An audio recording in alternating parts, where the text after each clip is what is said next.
अभी हम आराम नगर में अस्मिता थिएटर के स्कूल में हैं और ये असीमा भट्ट जी हैं। एक वाकया है जो आपसे शेयर करना चाह रहा हूँ। वो ये है कि सन 2012 में एक बहुत ही भयानक केस हुआ था, निर्भया कांड जिसको बोलते हैं।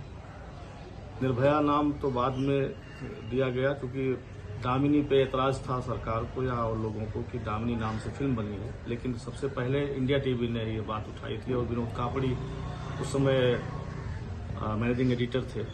मैं वहाँ उस समय एसोसिएट डायरेक्टर था। तो एक दिन ऐसे ही बात हुई कि एक डॉक्यूमेंट्री बनाई जाए जिसमें नाट्य रूपांतरण भी होगा, लेकिन हुआ ये कि सारी चीज़ें शूट हो गई और उसके बाद सरकार की गाइडलाइंस आई कि निर्भया के बारे में निर्भया के चित्र या नाट्य रूपांतरण नहीं दिखाना है, क्योंकि उससे लोगों के विचलित होने की बड़ी संभावना थी। और वो केस भी ऐसा था और उस समय आंदोलन भी चल रहा था। इंडिया गेट पे लड़के लड़कियां बहुतायत में बिल्कुल बहुत बड़ा आंदोलन चल रहा था। तो उस दौरान अचानक से विनोद कापड़ी जी के आइडियाज थोड़ा नायाब होते ही थे।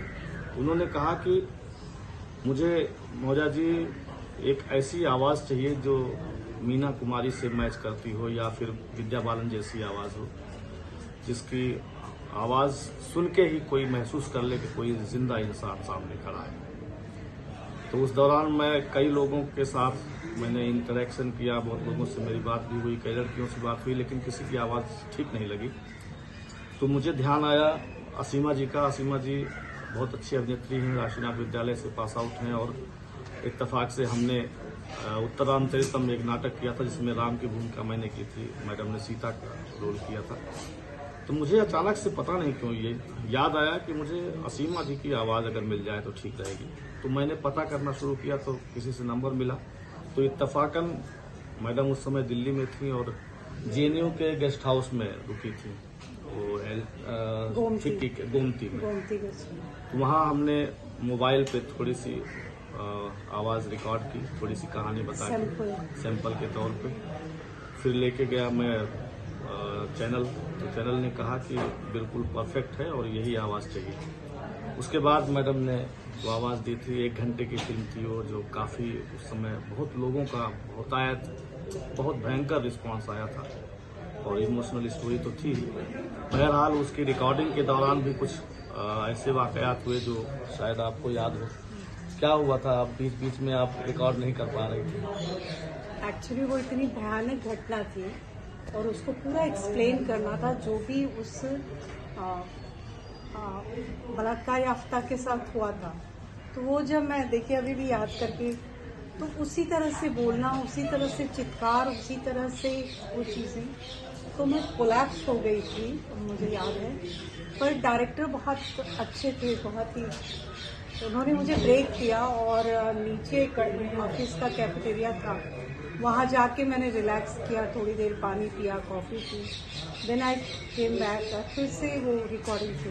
तो काफ़ी वो उसमें मुझे ऐसा लगा कि मैं खुद उस ट्रॉमा में हूँ और बहुत मैं वो सुनना नहीं चाहती थी। एक्चुअली जब वो टेलीकास्ट हो रहा था तो मुझे 1-2 लोगों के फ़ोन आए कि योर वॉइस। तो मैं एकदम ये नहीं कि ये कॉम्प्लीमेंट है या क्या है, मैं वो लेना ही नहीं चाह रही थी। मैं वो सारी चीज़ों से जैसे ना कि आप भागना चाह रहे थे जान बचा के। तो इसीलिए मेरे पास उसकी कोई लिंक नहीं, कोई रिकॉर्डिंग भी नहीं। इन लोगों का भी फ़ोन आया ऑफिस से कि जितनी देर वो शो चलता रहा वो फ़ोन ऑफिस में फ़ोन की घंटी बजती रही। बाद में ऑफिस का स्टाफ भी मुझे छोड़ने भी आया था ऑफिस की गाड़ी से, इंडिया टीवी की गाड़ी से। बहुत रात हो गई थी, 10-11 बज गए थे और ग्रेटर नोएडा में ये शूट हो रहा था। तो कुल मिला के ये मेरे लिए जीवन और मरण वाला सवाल था। लेकिन अब मैं याद करती हूँ तो मुझे लगता है कि मेरे जीवन का एक ऐसा काम था जिसको कि नोट किया जाना चाहिए। एक दस्तावेज की तरह। नहीं, बहुत अच्छा किया था आपने, वाकई बहुत अच्छा किया था। और ये कुछ बातें होती हैं जीवन में, जो कुछ घटनाएं, कुछ वाकयात जो याद रख जाते हैं, इसमें से एक ये है। फिलहाल बहुत शुक्रिया, आपने वो फिल्म की और आपने आवाज़ दी। Thank you so much.